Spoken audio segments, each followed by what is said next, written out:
There's only one thing you really get from beating the game, and in my opinion, it's the best part of the game.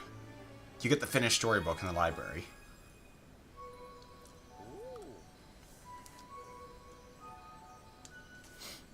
Let us begin.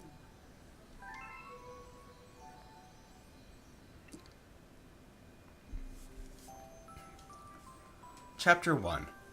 The Celestial Duo. Our story begins a very, very long time ago with a young girl. One day, this girl spotted a rusted spaceship holding a small star child. "What's your name? Are you lost?" the girl asked the star child. "I'm Luma, and I am waiting for Mama. She's coming for me on a comet," said the star child, who had been waiting day and night. "Don't worry, I'll wait with you," the little girl promised Luma. At nightfall, the little girl borrowed her father's telescope and peered into the sky. She looked and looked, but saw nothing. Hours turned into days and then years, but still the sky revealed nothing. Finally, the little girl sighed and said to Luma, "If we stay here looking much longer, I'll be an old lady soon." But then she had an idea. "Why don't we go out there and find your mother for ourselves?" The girl and the Luma fixed the rusty spaceship, and the two of them set sail into the starry sky. And this is how the search for the Celestial Mother began. Chapter 2. Starbits. Days passed with no sight of the comet, or even a single planet. Instead, asteroids extended as far as the eye could see.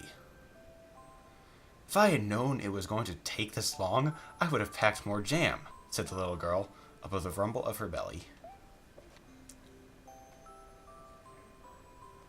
Before they left, she had packed all the essentials: telescope, butterfly net, stuffed bunny, bread, milk, jam, and apricot-flavored tea. But I forgot to bring water! At this, the Luma burst into gales of laughter, and the girl began to pout. "As long as I have Starbits, I'll be fine," said Luma. "Want some?" The little girl couldn't stay mad after hearing this. Luma continued to laugh, and the girl couldn't help but join in. "Alright, maybe just a nibble." Leaning far out of the ship, the pair began to collect Starbits with the girl's net. They almost fell out a few times, but they kept on collecting. The Starbits tasted like honey. Chapter 3. The Comet. A beam of light pierced through the ship's window. Thinking it was the morning sun, the girl peered through the window, only to find a turquoise-blue comet shimmering at her. The little girl shook the sleeping Luma awake and shouted excitedly, "We have to get to that comet!" The pair descended on the comet and found it was made of ice. They looked high and low, but the Luma's mother was nowhere to be found. Exhausted, the little girl sat down with a flop, utterly unable to take another step. "Look!" Peering down at the icy ground where Luma was pointing, the girl suddenly noticed clusters of starbits encased in the ice. "Pretty good, huh? Finding starbits is my specialty," said the Luma, beaming. "There's ice here, but it's so warm. I'll bet there's water here, too." The two decided to stay on the comet for a while. Raiding the turquoise comet, the pair continued their search for Luma's mother. Did I say raiding? Riding the turquoise comet. Chapter 4. The Dream. One night, the girl dreamed about her own mother. "Where are you going?" she asked her mother's retreating back. Without turning, Her mother replied, "Don't fret, dearest. I'm not going anywhere. I'm always watching over you, like the sun in the day and the moon in the night." A wave of sadness washed over the girl. "What about when it rains and I can't see the sun or the moon?" Her mother thought for a moment before responding. "I will turn to a star in the clouds and wait for your tears to dry." When she awoke, the girl's face was damp with tears. "You have starbits in your eyes," said Luma to the girl. Wiping her face, the girl replied, "These are tears, not starbits. I'm crying because I'll never see my mother ever again." At this, Luma began to cry too. "Mama! Oh, Mama! Wow!" The pair traveled through the starry skies, and though they encountered many other comets, not one of them held Luma's mother. Luma was despondent. Now, Luma. The rain clouds won't go away if you keep crying," the girl said, giving Luma a squeeze.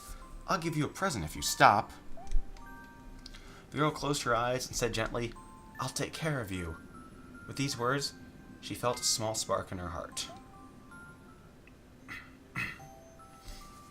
Chapter 5. Home. "The kitchen will go here, and the library will go over there," the girl said busily to herself. "We'll put the gate here." Ever since the girl took Luma under her care, she'd been bustling about at a feverish pace. It's a lot of work, but it's worth it to make a happy home. It turned out the Starbits weren't the only things buried in the ice. They were tools and furniture, unlike they had ever seen, and the girl used them to build a home. Looking at the completed house, Luma remarked, "Don't you think it's awfully big for just the two of us? With a fountain, or... I swear I'm not dyslexic at all. I almost said with a fountain again. With a library, bedroom, kitchen, fountain, and gate, it was certainly spacious. But still something seemed to be missing." "If only my father, brother, and mother were here," the girl said wistfully. Indeed, the house was too large for its too small a residence. That night, clutching her favorite stuffed bunny close to her heart, the girl fell asleep in the starship.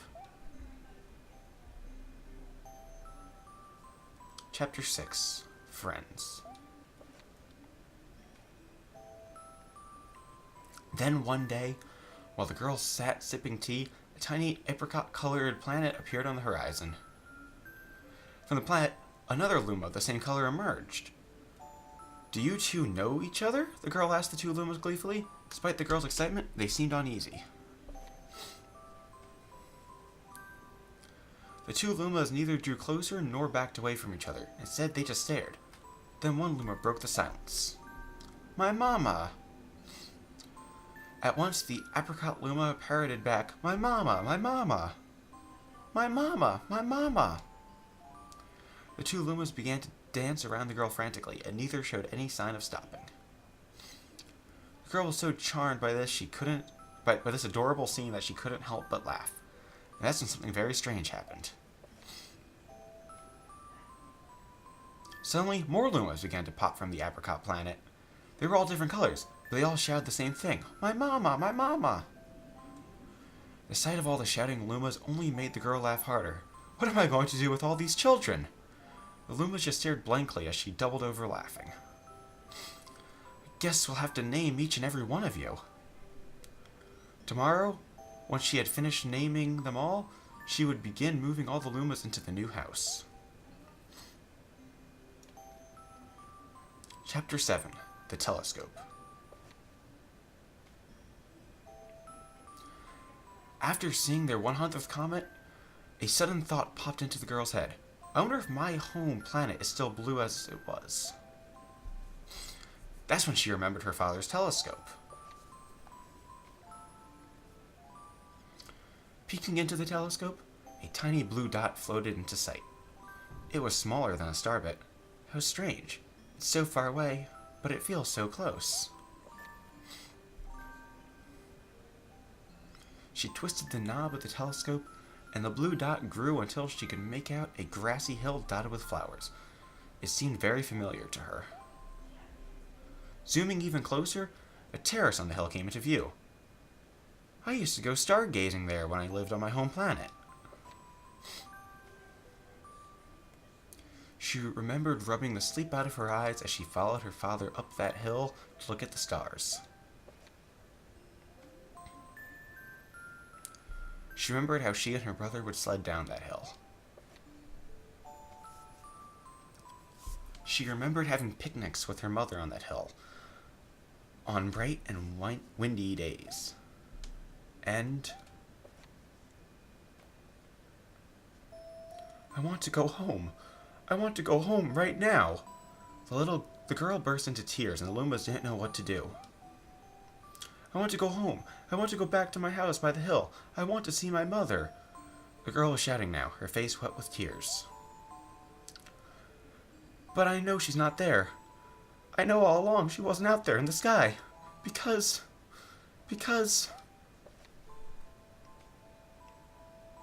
she's sleeping under the tree on the hill.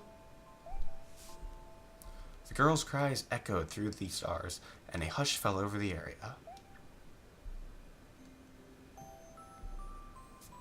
Chapter 8. The Wish.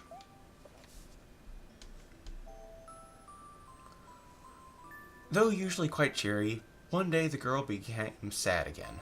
Luma drew close and tried to comfort her. Mama, you still have me. And don't be sad about your mama, because she's part of you. That means she's always close by. It's like me. I love Starbits because they remind me of my mama. No, no, the girl said, unable to stop the tears. A lonely look flickered across Luma's face, but soon replaced by a wide grin. I have an idea. I will transform into a comet. A soaring comet that can carry you all on this journey. With that, Luma, trailing bands of white, soared high into the sky and just as quickly started to plummet back down.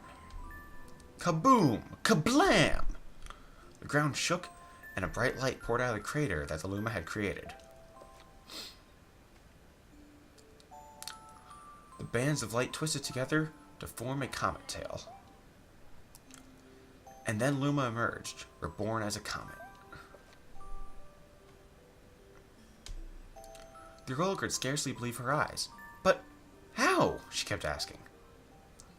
Our destiny as Lumas is to transform into different things, said a red Luma who had suddenly appeared. Stars, comets, planets, we can become all of these things. When I grow up, I want to become a star that makes someone special smile, said a green Luma. A blue Luma chimed in. That Luma turned into a real cutie of a comet, didn't he? All the Lumas together said, No more crying, Mama. Thank you, said the girl in a whisper, and she pulled the Lumas close and hugged them. From that day on, Starbits no longer fell from the girl's eyes. The comet set forth for the girl's home planet, its long tail blazing proudly behind it. Final chapter. Family.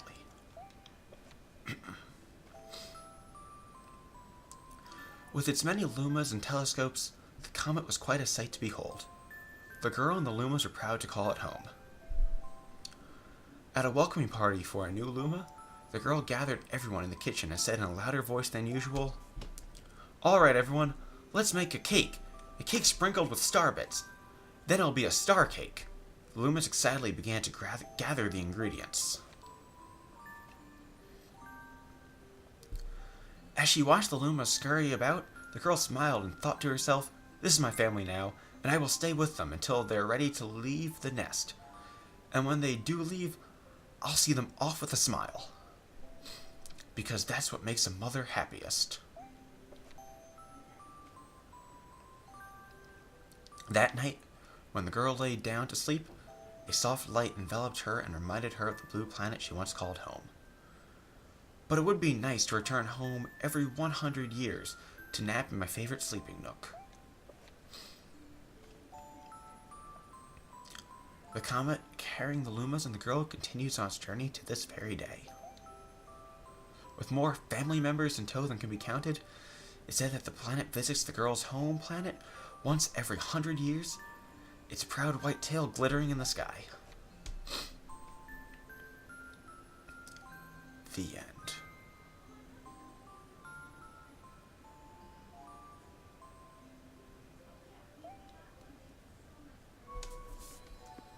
That's all.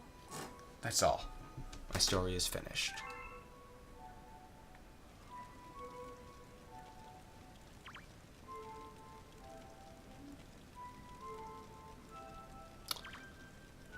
And that, guys, is what convinced me that video games had potential to be art. Thank you all for watching. This has been Fabulous Fish.